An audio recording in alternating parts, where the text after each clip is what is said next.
So let's start this morning of sharing with an important person for us. But before talk about this important person and his kindness of being here, let me, in behalf of the Observatory from Sport, Education and Communities, on behalf of the Center for Research and Intervention in Education, our research center, and on behalf of our faculty, the Faculty of Psychology and Educational Sciences, let me welcome you to our faculty. It's a pleasure to be here, and it's a pleasure to receive you, all of you here in presence or online. So feel welcome in this morning. I would like to welcome most specifically, sorry, it's only the beginning, to welcome our team in first way. They are all in holidays, but today they are here. Then our partners that are here too.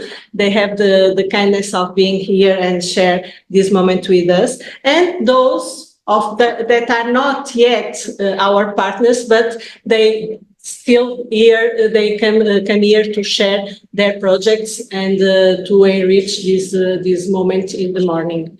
And just before to go to the Professor Ramón, I would like to thank you to the Portuguese Institute of Sport and Youth. It's very important for us that you are here today in this morning, and it's very important all the support that you have been giving to the observatory during these years of existence that the observatory has. So thank you very much for being here and to help us to organize this conference and this moment in the morning. Okay, and now, I think I have to thank. We are delighted to welcome to Professor Ramón and I would like to really thank him for being here today. It's the first time that we meet in person, yes, but this articulation and the network, I think it started in 2022 when I make a challenge to Ramón, which is to be our consultant in a financed project. Well, it hasn't been yet financed, but we keep confident in this financial thing. So we keep going. We keep going, yes. So thank you for being here. I just prepared a small presentation of our university, just to frame you in our context. But I think I will be very, very briefly. That's okay for you? So we are here at this is our Observatory of Sport, Education and Communities. Well, it starts good.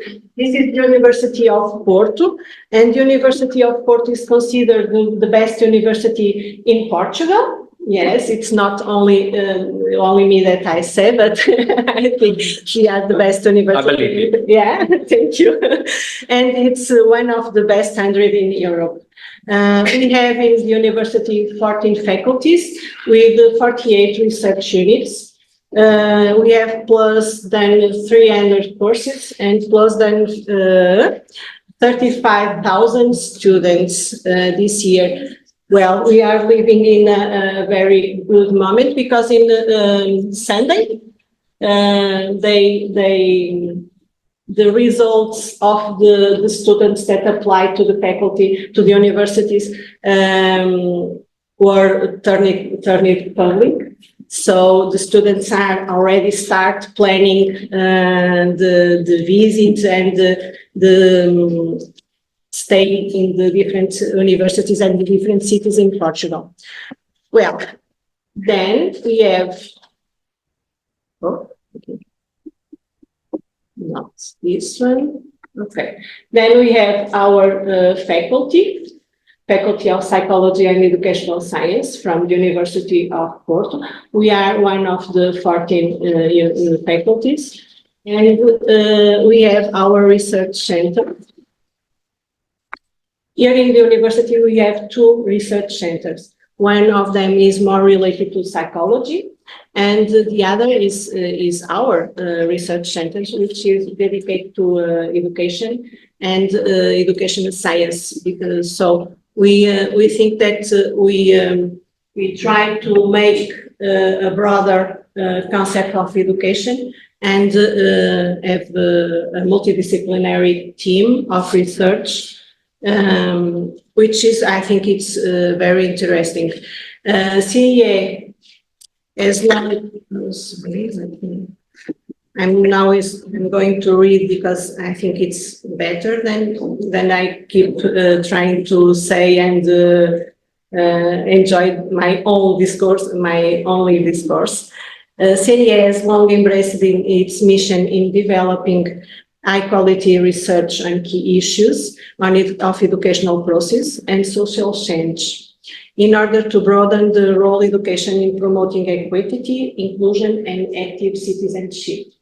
And these are the 9 strategic areas where CEA is organized.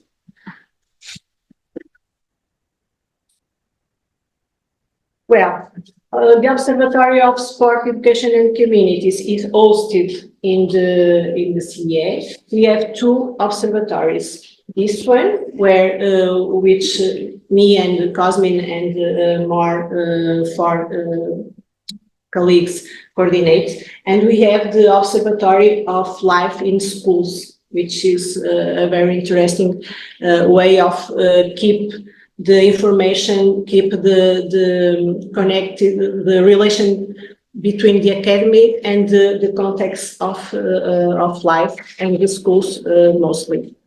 At the Observatory of Sport, Education and Communities, we do research that crosses different areas of education, sport, but also health and environment. And a lot of the research we do comes from monitoring our partners' projects, which is a very important part for us. The observatory, we can consider the observatory a network of knowledge that bring together contributions from different social and human sciences. The observatory is a space of experimentation and development of ideas and projects linked to sport in society. And of course, it's a space of systematization, production, and dissemination of scientific knowledge developed in this field. Okay. I must present you our beautiful team. Okay. I think that some of them you are going to recognize. This one, well, the team is very diverse, as you can see, in areas of knowledge. We have people from the physical education, we have people from the educational science, of course, from the psychology, from the health. We have a nurse, 2 nurses in our team. We have master students, we have PhD students, we have, well, seniors, researchers, I don't know how to say, but yes, it's a very, and this team is not only national, but also international. We have here Federico Salvador, which I think it's listeners in an online version. Which is always in our meetings, and Cel Batista from Timor-Leste, and Paula Faria from Brazil. So I think we have already an international observatory. Well, our scientific board is also very diverse. We are based here in this faculty, but we try to have different persons from different universities from Portugal. By now, it's only from our national reality, but our intent is to internationalize this scientific board. So who knows, maybe I can invite you to be in our scientific board. Well, this is the partnership that we have, but I bring you some of their logos. We have lots of partners already. And some of the projects, we have the team that we call ODEC Fit. It's our internal team, which makes the environment in this faculty better, I think. Welcome. Yes. Podem sentar, lá está. We have another team that works related to women in sport. We do lots of webinars where we mix athletes, trainings, and so on. Another team of work is related to Play for Life, young athletes as activists in sport, isn't it, Danielle? It's a very important project for us. It's based in youth participatory action research. So we work with athletes in schools and with athletes in clubs, and they try to understand the community and try to propose different projects to implement in that community, in their community, and then they monitorize the project. They know how to feel that if the project is going to be functional or not for that community. But we are in the field, in action, as we call it, ODEC in action. We have several partners that we make this consultation. Federação Portuguesa de Golfe, Onda Social, which is a project related to surf. Câmara Municipal de Famalicão, with a project related to seniors, Mente Mais Sã. The Movimento Transforma-se, it's a youth association, very dynamic, very interesting dynamic in this association. Instituto Incluir is from Brazil, and we monitorize 4 or 5 projects from them. Well, these projects are mostly centering the favelas, you know? Yeah. Then we have here the Sexto Sentido, EDUPA, a equipa the team of Sexto Sentido EDUPA, corrida e caminhada com guia, okay, you know? From, well, they are going to present the project. And we have the Cross Part, which was a project, an Erasmus project that finished in July, isn't it? And they are here also. To finish, we have the Rugby Troca. Well, they are very engaged, namely in the Play for Life, in our project Play for Life. They made a campaign related to bullying, okay, to fight bullying in schools and in sports. And well, of course, as observatory, we have one part of our page related to the disability. And I think it's everything for now. So thank you for listening to me, and once more, feel welcome to our faculty and to this morning. Okay. So can I? So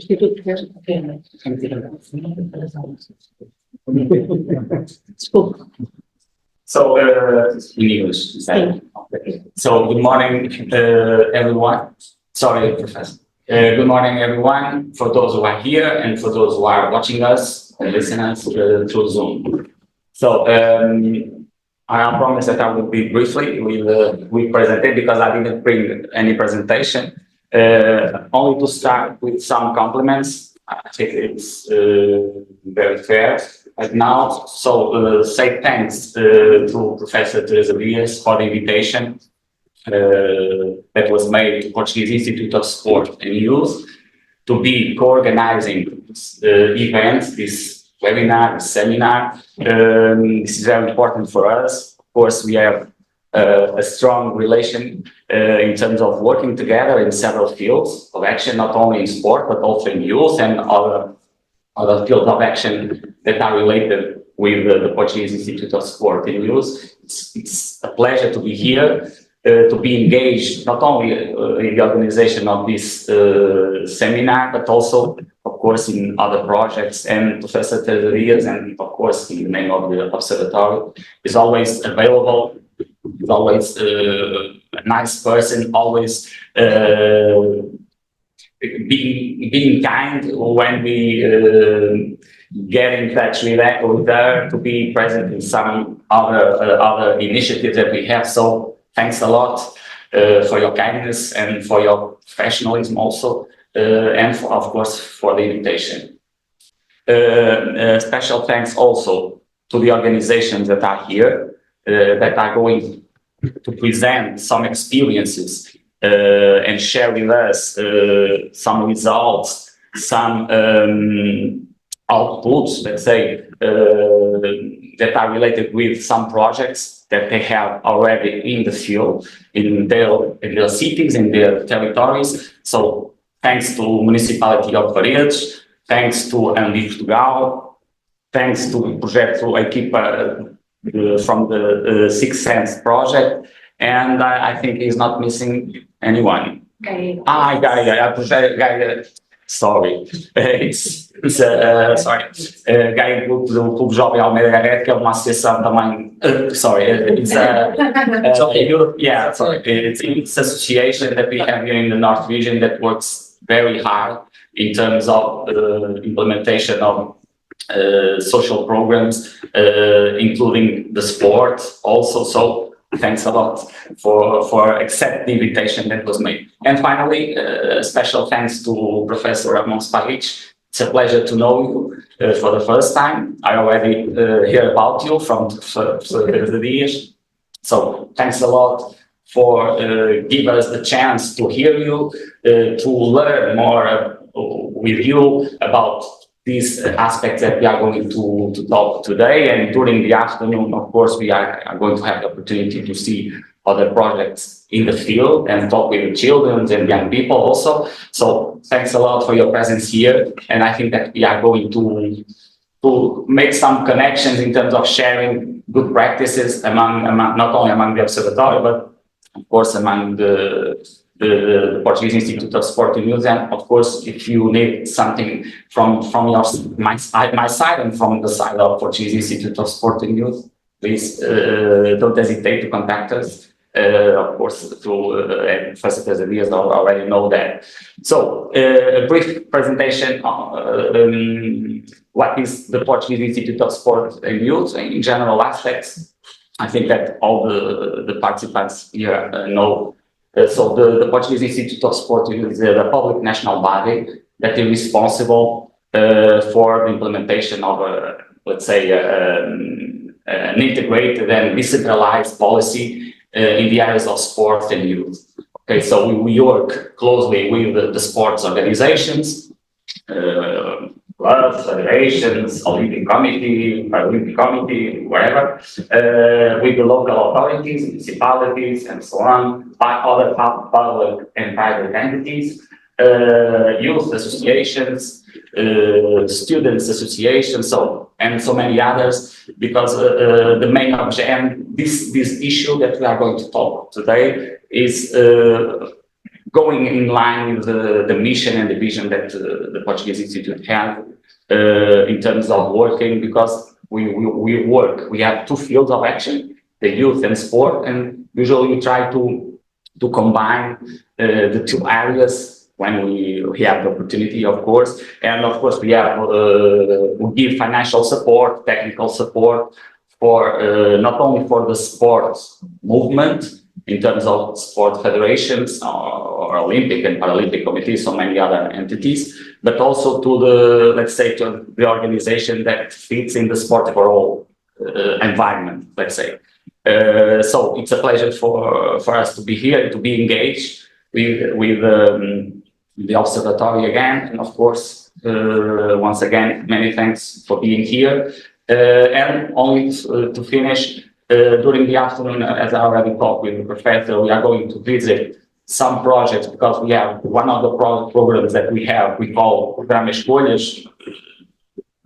Watching people that are here already know, but we are going to have the opportunity to see how sport, it will be a useful tool to motivate, to integrate, and to include young people coming in, again into the society, into their community, and to create a feeling of belonging to the community. And for us, it's very important to give, to engage them in the perfect way to face problems, of course, that we all have in our lives. But this program, the short program, Programa Escolhas, is a wonderful program that you are going to have the opportunity to talk with a colleague also that will join us during the afternoon. So I think that's enough.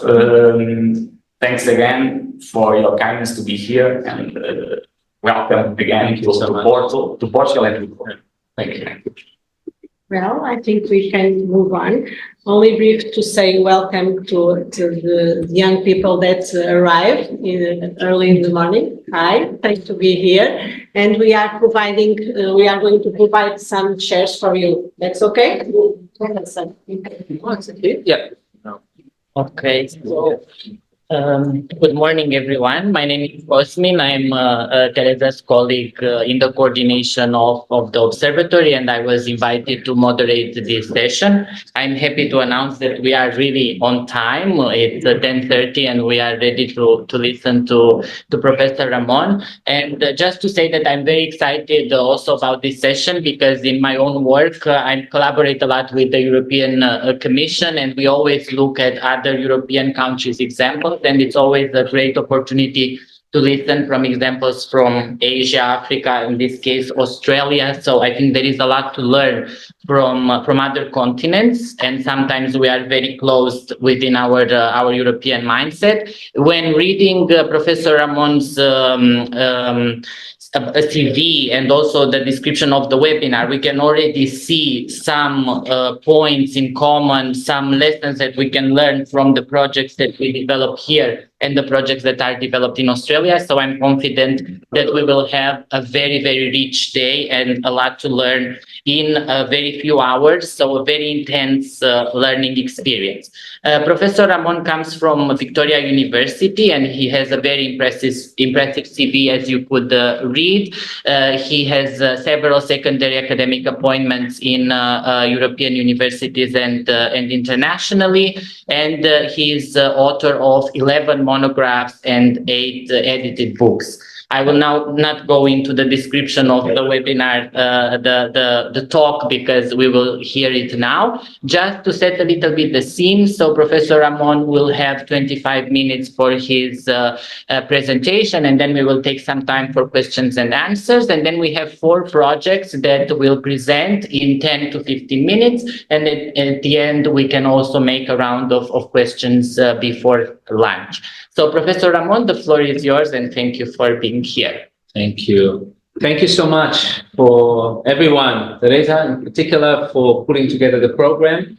Pleasure to be here. First time in Portugal. I should say, just on language, it can be messy, okay? So don't feel we need to do English. My native language is not English, it's Dutch. So I'm from the Netherlands originally, from Amsterdam, but I moved to Australia 16 years ago. I studied Spanish. I lived in Brazil, so I understand Portuguese, but it's one big mess. So let's be messy. If you feel, you want to switch, whatever, if I talk too fast, which I do, you say slow down. Or in what's the Portuguese slow down? Yeah, okay. In Spanish, lentamente. Right? And so any points, yeah? And also feel free to ask questions or have conversations in Portuguese. I will understand most of it. I don't need to understand. If I understand 80% is a good day. And then we can make it work. So, okay, please don't feel, also some terminology, sort of, in different parts of the world. But just from your introduction, I can see a lot of connections, I think, with the work that I'm really interested in. So it's very exciting also to later to go and visit and to see more of the work that you're funding and supporting in technical ways as well. So there's a lot, I think, we can unpack. So this is just the first sort of attempt. And what I want to talk about today is I'm really fascinated by thinking around creating partnerships between academics, practitioners, communities for social change in sport, to work on in areas of inclusion. And I'll highlight some different, I'll just give some examples of how we've been doing that. Particularly inspired. So I was trained in social, and also I noticed the screen is quite small. If you can't read, don't worry. I will select certain things and I will highlight them as well. Yeah. So I was trained as a sociologist and political scientist. And one of the critiques, of course, that we often hear is, they do, I don't know if you know this concept of ivory tower. They say, they sit there in their office, they write books, whatever. But how is this relevant to the real world? So how do we make theoretical, conceptual knowledge, innovative research methodologies, or even empirical evidence? How do we actually make that work for us when we're actually trying to create social change? So I've become more and more interested in how can we do what the American sociologist Michael Burrow calls public sociology. Michael Burrow is actually right now in Porto. Last night he gave a speech in the Super Bowl. So I'm actually also here for a sociology conference where he spoke, but I missed it because my plane got delayed. But anyway, I've read his work. And so I'm really interested in that. So there's been particularly critique of sports researchers, particularly in sociology, saying, hey, you're really good at pointing out everything that's wrong, critiquing, problematizing, inequalities, nothing is changing or it's not changing fast enough. Work with us, make it, how do we actually now reach out and work with government, civil society organization, with communities, with young people to sort of co-create or work together to make change happen on the ground in the communities that, that are underserved. So I've been thinking about that a lot. And one of the things we created is in Australia, it's called Changemakers. So Changemakers is a program of action research where we work with, and I'll give more details on this, where we work with sports clubs, sport organizations, civil society organizations, such as organizations that try to prevent violence against women, called, for example, Our Watch, but also migrant and refugee advocacy groups, or simply local groups that are providing to people in need. And let's say, okay, how can we together make sport more inclusive? And when I talk about sport here, I talk particularly about more local community kind of sporting offerings, not so much programs, but particularly clubs. The problem with many clubs in Australia and also, for example, in the Netherlands, is that they can be quite exclusive, right? So clubs tend to have like an assimilation logic. So, hey, we are inclusive, we are welcome, but you have to fit in, you have to be like us. So you have to leave parts of your identity or your needs or aspirations maybe at the door. So in other words, you often cannot be your full self. And even when you do participate in these clubs, your sense of belonging might be low because, for example, you face everyday forms of discrimination in those clubs, or you don't feel you get the opportunities, or they accept you because you are a talented player, but you have no voice in leadership or in the setting the direction of a club or organization. So those kind of issues we were interested in, and we created a Changemakers program that had sort of 3 different sub-programs. So one was around gender equity. So how can we enhance gender equity in sports clubs? One was preventing violence, so particularly violence against women, using sport as a tool, we talked about earlier. And the third is the one that I want to focus on today, is how can we create action research and partnerships between researchers and practitioners to enhance the social inclusion of migrants and refugees in community sport. And you see here some of the partners we work with. So we were very lucky to we know how hard it is to get funding, right, for action research. The Australian government, we had 3 years of funding. We had the state government, so it's like the the province of Victoria, which is where the city of Melbourne, the second largest city in Australia, is next to Sydney. And we had lots of sport organizations, football, Victoria, we had basketball, we had Brisbane City Council and some other local municipal authorities. And then we had lots of NGOs, and some fall off the, let's not take a picture because they'll get angry that the logo is here. So AFRICAUS, for example, is an African Australian community organization that particularly try to promote the rights and opportunities of people of African heritage in Australia, for example, and many others. And so our idea is, hey, let's work with them to establish we call this is dropped off a little bit. So local coalitions. So what we try to do in Melbourne's in the western suburb of Melbourne, which is the most, I guess, in a way, vulnerable or marginalized communities, we built sort of local coalitions where we had researchers, we had club leaders, we hired change facilitators. So change facilitators were often like former students who we knew from our courses, but who also had local knowledge and lived experience. Working in these local clubs or being members of the communities that we work with, that we paid and hired and trained, and then a range of community groups who made sure that we were not imposing anything to say, hey, this is what we should be doing. No, actually, how can we co-create this much better to ensure that actually it's driven by the needs and aspirations and resources and community assets that already exist, while not ignoring the challenges, right? And so we've been working on this now for 3 years. And I think in the abstract, I put the total number of clubs and stuff that we work with across the 3 programs. Here I'll focus specifically, and I'll show you some data from the program that works specifically with migrants and refugees, where we worked with 66 club leaders across 38 clubs. And these clubs represented, I think, 13 different sports. So every sport, well, cricket, basketball, football, Australian football, very different. Rugby we saw earlier, the rugby trophy as well, and tennis. And so the idea there is what we noticed as well, these clubs often don't talk to each other. So when these clubs, they're run by volunteers, yeah? These volunteers are it's just tough, and I'm a coach, a volunteer coach, just tough to get all the kids to show up and to organize training, particularly during COVID, and post-COVID. It's complicated. And so for them to then think, oh no, we need to be more inclusive, we need to be involved in this, is scary. They said we don't have the resources, or we don't know how to, or we're worried about making a mistake. For example, we're dealing with migrant communities, we don't want to perpetuate racism by saying the wrong thing. So what happens is they do nothing, right? And it's not because they don't want to. Some clubs go, we don't want to change. We like the status quo because we have power and privilege, especially white privilege in many clubs.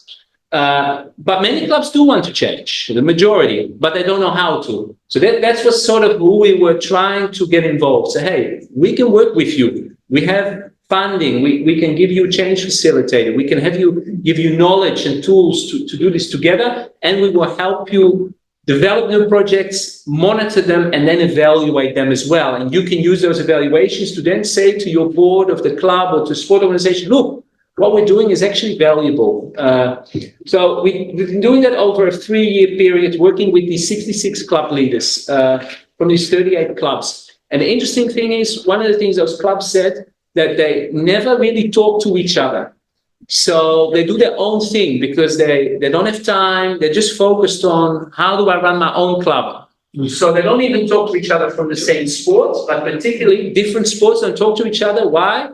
Also time and lack of familiarity, but also they are like competitors. So in the Australian context, they compete for members. So every sport counts in, so even if we think about sport as a tool, they are aware that they should reflect the community and serve the community, but at the same time, they get their funding is based on how many members they have. So you see the tension between inclusion, but ultimately it needs to serve the membership. Now, what if it doesn't? Then we stop doing this work. And so how can we work with them to create change and start seeing that, hey, this would actually be win-win situation, yeah, mutually beneficial in that way. So that's just a little bit of context. Here you see, you missed some of the pictures, but some of the change makers, we have a website where we have, you can click on each person and then you can, see their bio and why their motivation to become involved. So what happens? So we work in small cohorts of roughly 15 club leaders each time. We do 4 workshops with them before we do anything else. And these workshops are like this co-creation workshop.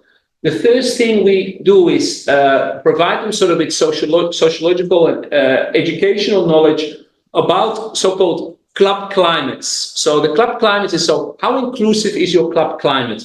What are the sort of things? How accessible? How well are minorities represented, for example, in your leadership, in your coaches? Yeah, you can say that you're inclusive because you have many players with migrant backgrounds, but 0 coaches, 0 people in leadership positions. So they don't see themselves represented in leadership, for example, right? That's a big barrier. Same actually in gender in sports, right? Same. The idea that you cannot be what you cannot see, right? It doesn't even create aspirations. Aspiration requires some sort of example of a path potentially to create or to follow, and it's often not there. So one thing we do, we start with it, it's called an extinction exercise. And I know I have limited time, I won't say too much, but the idea there, we say to them, what does it take for a club to have no migrants? To be completely white, Australian, nothing much. And so they do an exercise, and then we ask, okay, now look at your own club, right? What's happening in your own club? And so it's a way we've developed sort of a tool where they have assessment with many variables. I can share via email what that looks like, and they learn sort of to better understand their own club climate, because often they don't think about these things. It's like when you're too involved in a situation, you're too immersed, you need to step back, and we help them take some distance. It's that dance between involvement and detachment, right? And that's you need to step out to see the bigger picture. And often they say, and I have a quote later, I thought we were really inclusive, and now I see I was only looking at one thing. For example, we have disability toilets, therefore we are inclusive, right? Mm-hmm. It's like, well, it's a bit more to that, you know? How they market, do they actually have outreach to communities? Do they communicate in different languages? What is the cost of participation? Some notice that just the cost itself is a barrier. Don't even have to have racism or something. If it costs $500, so let's say 300 euros to sign up to a club, you lose many of the, because that's the intersection between often being a new migrant and socioeconomic status. These things, the intersectionality, they're not aware of. So things like that. Then they go and they look at their own climates, they measure their climates, they need to get input, consultations and data from their communities, what they think about the club climate. And it's often the first time they've ever done that. And it's scary, right? There's a vulnerability required to maybe realize that we have a lot to learn. And then they design plans. So they go, okay, based on what we now know, we focus on 1 or 2 things. And this is really important. It's a conversation we had beforehand. They decide what they do, right? So for some club might be, you know what, we have a lot of young Muslim women want to join the club. We have no club. We need to do something there. Let's work with local Muslim organizations and with women to build trust with families, that families feel safe and secure for their daughters to come and play, for example. For others, it might be something else. They say, hey, look, you know, we have a really strong migrant and refugee population in our club, but no one in coaching and leadership. How can we start creating mentoring and buddy and pathways into coaching to get more people into coaching positions, paid positions, so they have income from it as well. So you can see it really depends on the club. So everything is contextual ultimately, and we try to work with those local contexts and local needs and aspirations to decide what's the way forward. We don't impose that. We can't. It won't work, clearly. And then they need to communicate that, they share it with other clubs, and they notice, hey, for the first time, I'm actually learning what these other clubs are doing. I'm learning from these clubs rather than, no, it's too hard. Sometimes they hear another club and they're doing something like, oh my God, I thought it was really difficult. Oh, it's actually not that difficult. Can you tell me more? What can we learn from you? And so you get more peer learning, yeah? So think in education, horizontal learning rather than government body or the sport governing body telling them you have to do this. What's their first response? Resistance. No, I'm not doing what you're telling me to do. But if they find out from people like them, other volunteers, it's quite different. Is there anyone can hear? Yeah, they can. All right. So one of the things we did is try to, and that's where the research also comes in, tracking these changes through times. What happened? I'm really interested. What change processes can this create? And what factors influence these changes? Why do changes occur in some clubs or organizations, not in others? Not everyone has the same outcome. Some have amazing change journeys. Other clubs, after 2 workshops, they stop, they quit. You know, whereas after the 4 workshops, we give them 3 years of our support, and we work with them for 3 years to then implement, evaluate, monitor, make changes, go again. And that's the beauty when you have funding, right? We can do that. We talk at the end, what happens when the funding runs out, which is now. So that's why I'm here. Show me money. No, joking. No, not at all. It's a joke. But there's a problem. Sustaining the outcomes is a big problem, because we know when the funding falls away, how autonomous or in the self sort of sustaining are these programs is complicated, especially in these clubs. They tend to go back, or people leave. Key people, there tend to be 1 or 2 people say, yeah, we want this, we're driving everything. What if they leave or burn out, or they have kids, or they get like a demanding job, or they move places, or their kids turn 18 and they stop playing in junior sport and they leave the club and the parent leaves, and suddenly who's going to do it? So I'll reflect on. So one of the things we did is called ripple effect mapping. I always like new methodologies and I don't know if you're familiar, I can send you more. Don't be alarmed, the next slide is very detailed, but I'm going to zoom in, so don't worry.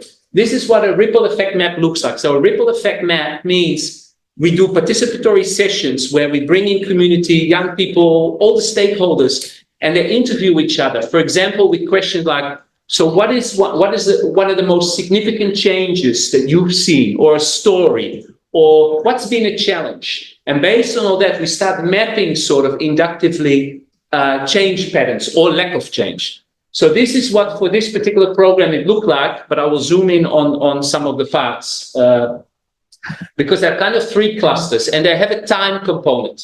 So the first things that happen, I won't stand up because people can't see me on the screen.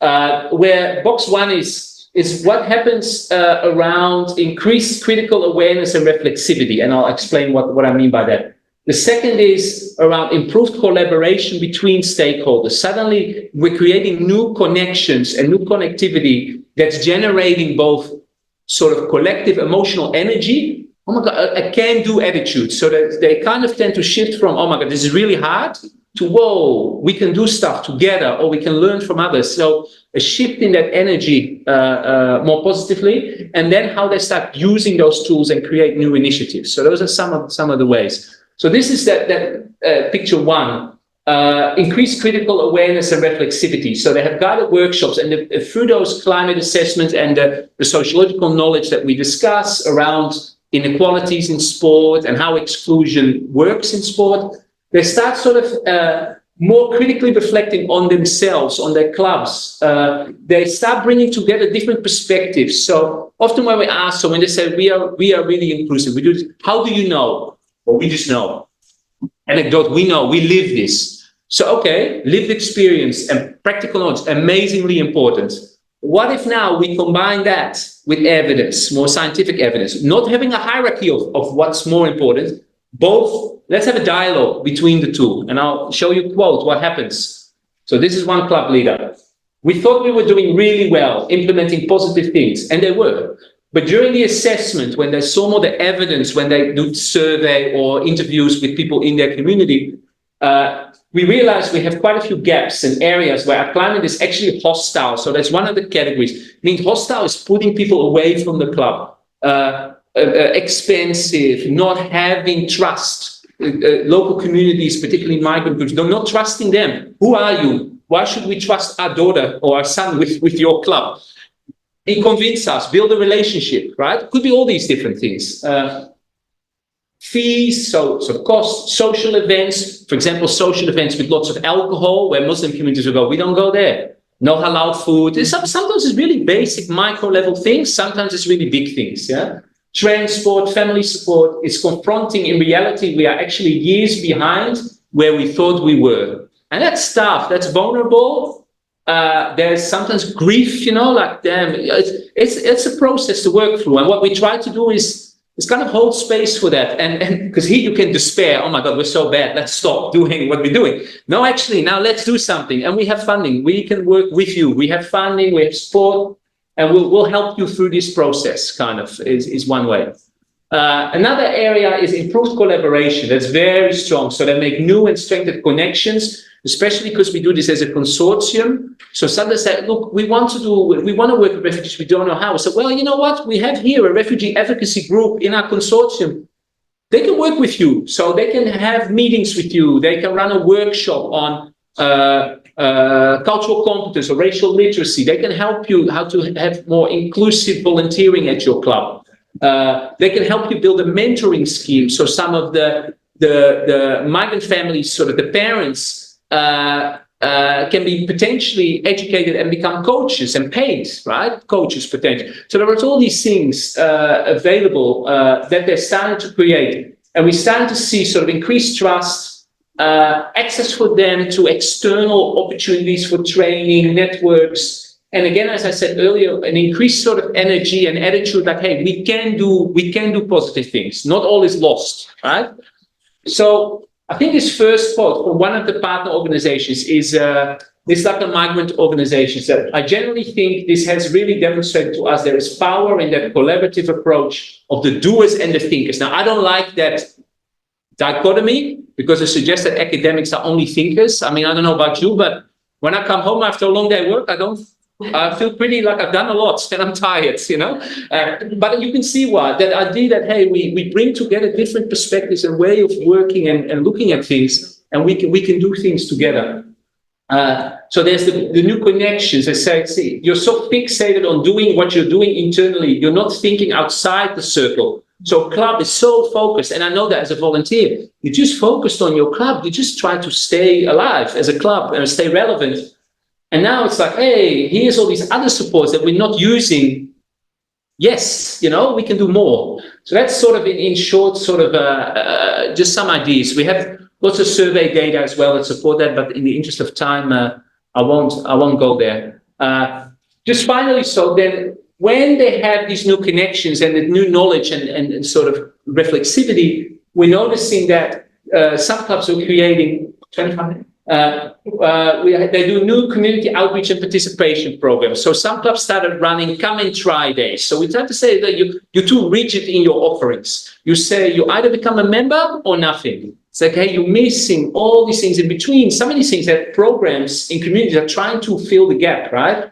So become more flexible. So they do community events where you can just come and play. More flexible leagues where you just pay, let's say, €2 and you come and play. And it doesn't matter if it leads to membership of a club. That's not the point. Our ultimate goal is to get more people, more access to activity, to inclusion, to belonging. That is the purpose. That's why we do what we do, right? And so part of what we do is we write, for example, policy advice to sport organizations. Say, you need to change your focus on membership. It's hurting you, right? You need to rethink that membership is a means to an end. It's not an end in itself, but you've made it into an end of yourself. You're so focused on membership that you're losing all this opportunity to do things differently. And therefore, many clubs are not reflecting their community, and the community is changing. It's very multicultural in Melbourne, and many clubs are not. And you need to change, otherwise these clubs die. And these multicultural communities will find other ways, whether it's through some of the programs that we talk about this afternoon, and in other ways. So these are just some of the ways that's working. And just finally, I'm really curious, I said earlier, so what are some of the enablers or barriers to change? So one is organizational readiness and motivation. So what we found is organizations need to be ready, and they need to not just have one individual who says, I want to do this, like a volunteer, but they need to somehow be supported.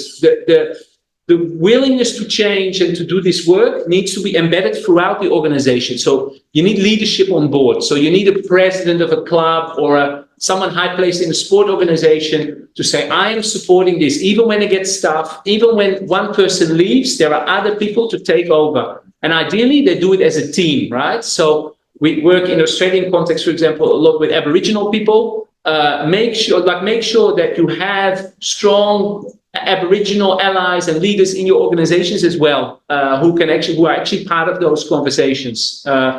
Motivations for change is problematic as well. We found some of the clubs, they said it was about inclusion, but ultimately what they really wanted is to identify the next talent, right?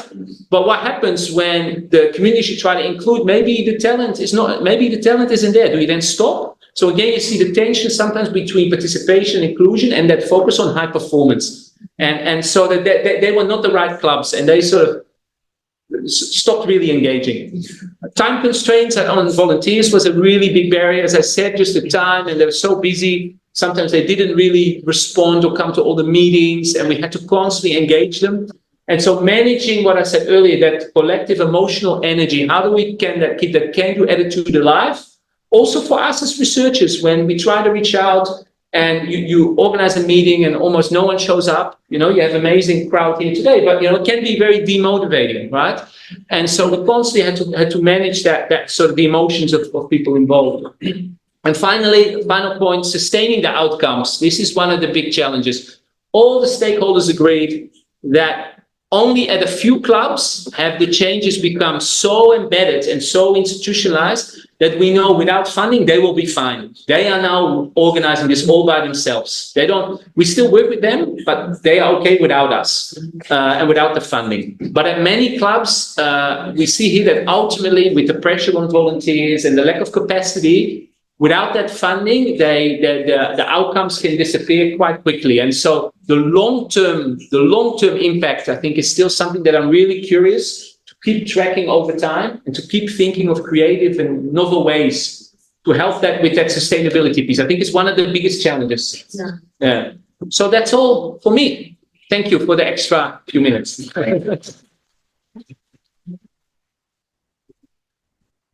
Thank you very much, Professor Ramón. Very, very interesting presentation, and we can see that we will have a lot to talk during the day. I really like the model that you presented and how everything is very structured in the intervention and the intention to track what happens in a few years' time. I think that's very important. And the challenges that you present are very similar to what we feel here. And I think I forgot to mention at the beginning that Teresa presented the observatory, and you saw that it's a very dynamic observatory with a lot of partners. And it's incredible because it's very new. It has just a few years' time, a few more than 2 years, 3 years. And this is certainly thanks to Teresa being very hardworking and engaged and having the capacity to involve other people. And these challenges that you have been mentioning of volunteers and difficulty in engaging the team, I think Teresa will have some advice there because she went through this as well. So we can take 1 or 2 questions from the audience, and then we proceed with the remaining project. Online, offline? Hi, good morning, Professor Ramón. Hi, everyone. Thanks for being here. We did a great presentation, and I enjoyed it a lot, and I learned it. Thank you. I'm teaching from the Faculty of Sport from the University. And it's more curiosity. In this process, we involve the leaders of the clubs to make the club more inclusive. And I assume you have the concern to involve the coaches of the kids to make the sport more inclusive. You have some experience in this kind of intervention near the coaches to make the sport more inclusive, because we try to prepare the new teachers. We have a project in this kind of that try to make the PE more inclusive for our kids. For the diversity that are in the classes, because we have kids with different skills, different knowledge, different motivations, and so on. Yeah, thank you. It's really important topic, and one I work a lot with physical education teachers and scholars, and so this is a topic that we work on a lot.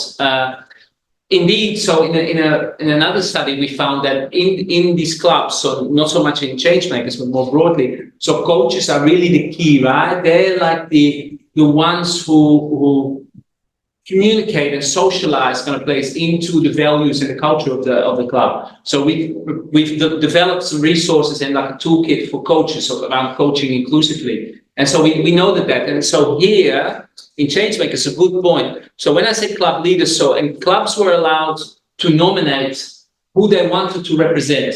In most cases was like, we always ask for 2 people because again, that sustainability, we found if it's only one person, if something happens with that person, then the club is kind of no longer engaged. And they normally had like either president or vice president of the club, plus one coach or a young person or a volunteer or a parent. So there were some coaches, but it wasn't as prominent. It's actually a really, really good point because I know from other research how vital coaches are in that sort of as I said, that socialization, particularly at that micro level, and sort of the mediators, right? So it's a really good. So we had some, but actually not that many. Even though we know that is what we were worried about is again with the coaches in the Australian sort of volunteer sports context is a high turnover of coaches, right? So for example, for me, like I coached for 5 years, and this is the first time I said, "Oh, I do have to do assistant coach. I don't have time." But even that, semi-assistant coaches, I'm doing a bad job this year. And it's just, so whereas, also again, with having the leadership sort of really support this process, if I'm having someone in the top of the club, like in the club, the board of the club, to be involved, we found really important. But you're right that, yeah, coaches are absolutely essential in this process. It's also where a lot of, I don't know if it's a language you use here, a lot of microaggressions, right? Can happen in that space as well, and very sensitive parents and young people towards equal play time, the sport for all. To what extent is that ethic actually not just embodied, but actually practiced on the ground? People of the access, the participation, and achievement for all the people. Yeah, exactly. Yeah. Exactly. Yeah, great question. Thank you. Other questions? I have a question. I'm not fluent in English, but I'm very communicative. So if I go wrong, I speak in Portuguese. I am curious about your teamwork, because what you said, it makes many sense for us, both of us. And I think when we talk about inclusion, we are always talking about knowing to know how it is being human and how it is managing our emotions and knowing what is empathy, and social emotional learning is the basis of most of the first work. And you talk about 3 workshops and then mentoring program.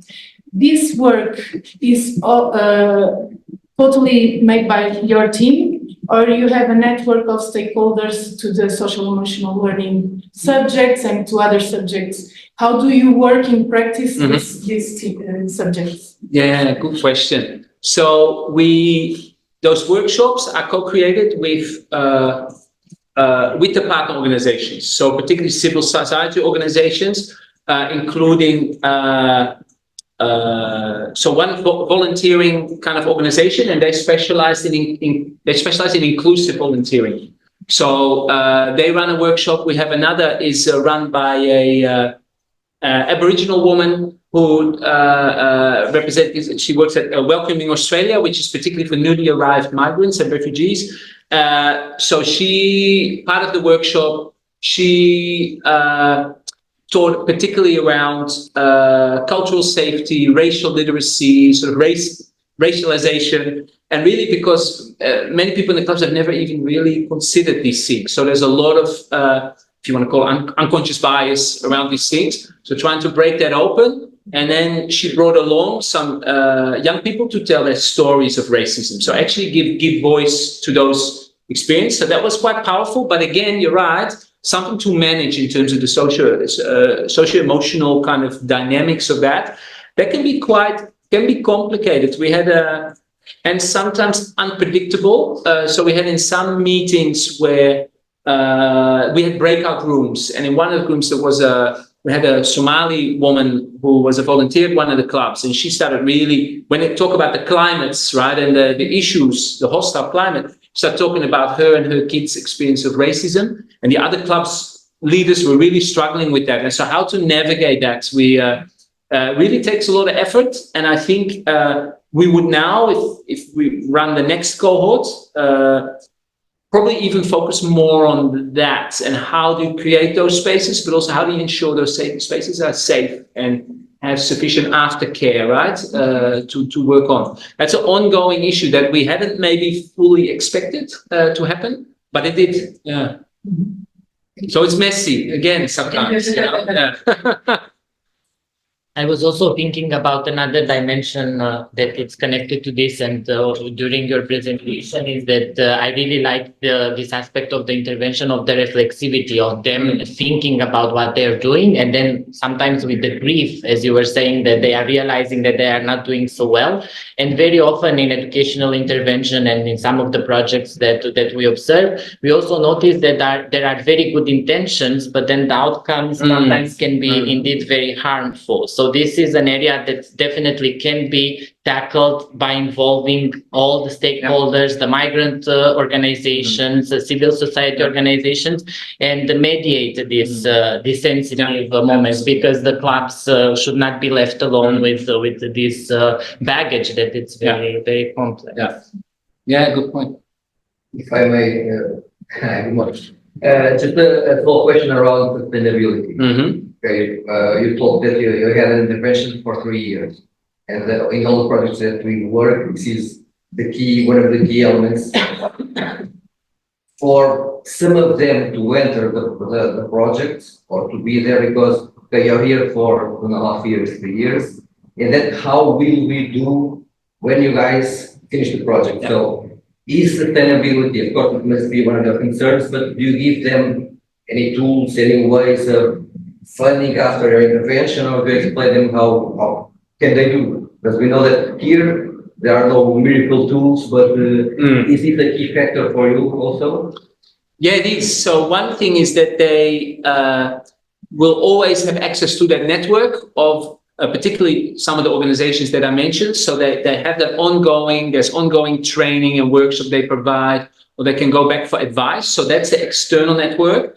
What our expectation sort of with sustainability is that once they start to design programs and make sure they have a team, ideally, within their club who runs that. So, for example, one club is running particularly days for recognizing First Nations people, so Aboriginal people.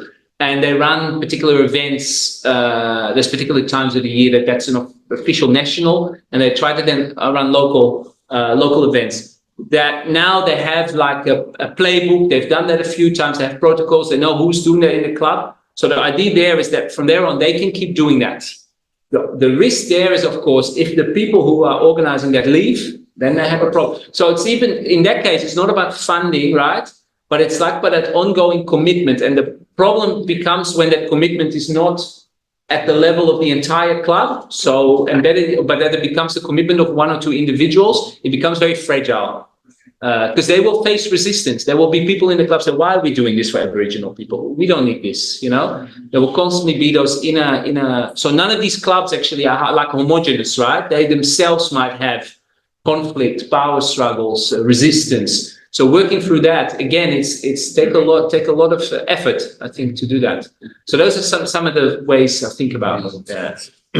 So it would be a matter of integrating some of the learning and the practices that happen during the project in the institutional design. Exactly. And then ensure, I was even thinking perhaps having an inclusion officer. So even if a person leaves, like one person in the club responsible for inclusion, even if that person leaves, the new person arriving would get some handout, and they know why it is important to cater to Aboriginal or to migrant, and then somehow the work perhaps can continue. Yeah. So now we are. I'll add one thing to that. Just remember. So I had it on one of the graphics. So one of the things also that we help them with, and the partners help them with, is to understand that there are many like local grants, local authority, they have small grants to run these, and so for them to familiarize themselves, to understand their process better. And so some of these clubs have got grants or they've won awards so they themselves can generate some of that funding. Again, it's still time consuming for them, but they see there are ways to get small funding as well to assist with that process. Yeah. Great. Sorry. It's creating the network among themselves, sharing that. Exactly. Yeah.